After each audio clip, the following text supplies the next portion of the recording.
In February 1990, Mike Tyson was, without much argument, the most feared man in sports.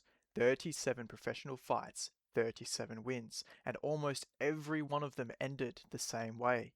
Fast, brutal knockouts that rarely made it past the first few rounds. Sports writers weren't asking if his next opponent would lose. They were asking how many minutes it would take. Now we introduce James "Buster" Douglas, a 30-year-old journeyman heavyweight, solid but unremarkable. Vegas sent him in as a 42-1 underdog. Some sportsbooks barely bothered taking bets on the fight at all. It was treated less like a real contest and more like a contractual obligation before Tyson's next real challenge. Only 23 days before he stepped into the ring with Tyson, Douglas's mother unfortunately passed away. She had been his biggest supporter throughout his entire career, and he seriously considered pulling out of the fight entirely. Instead, he chose to fight, quietly, in her memory, while almost nobody outside his own camp was paying attention. Similarly, though, Tyson was falling apart outside of the ring.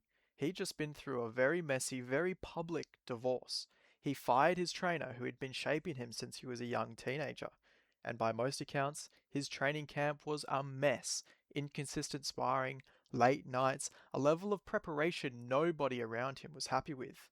And still, none of it seemed to matter.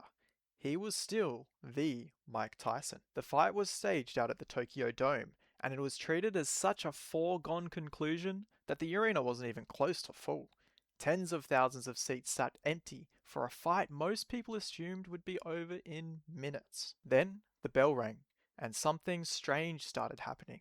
Douglas, taller and longer armed than Tyson, came out jabbing, keeping his distance, refusing to let Tyson get close enough to do damage he was most famous for.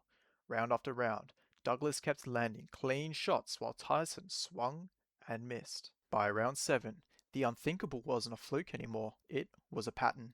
Tyson looked frustrated, a half step slow, unable to find his rhythm. Douglas wasn't just surviving against the most feared fighter on the planet, he was clearly, convincingly winning. Then, the next round, round 8, Tyson had found his opening. One short, vicious uppercut that put Douglas flat on the canvas. For a moment it looked like the script was correcting itself. The referee began counting, but by most independent counts, it ran long. Douglas may have been down for 13 or 14 seconds, not 10. Controversially, he waved back up to continue. Whatever the real count was, Douglas got up, gathered himself, and kept on fighting. The moment that should have ended his night instead became the moment people would talk about for decades. 2 rounds later, Douglas found his own opening, a sharp jab, an uppercut, then a clean right hand landed flush.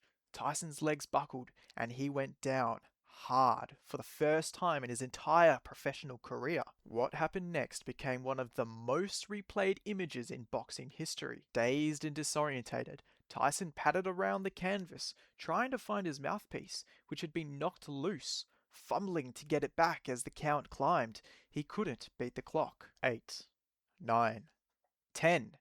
It was over. Mike Tyson, undefeated, supposedly unbeatable, had just been knocked out cold. Buster Douglas, the man nobody gave a single chance, was the new heavyweight champion of the world. The fallout was almost as wild as the fight itself. Tyson's promoter pointed straight back to the long count in round 8 and tried to get the result thrown out completely. For a few tense days, boxing's governing bodies refused to officially recognize Douglas as champion while they reviewed it.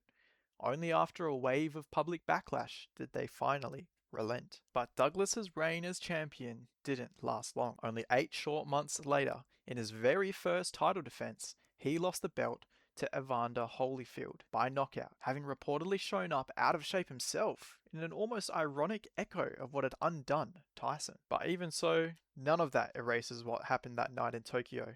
For one fight, the most feared, most unbeatable man in sports was beaten by someone almost nobody believed in. The odds on the board never actually decided anything. The fighters in the ring were the deciders.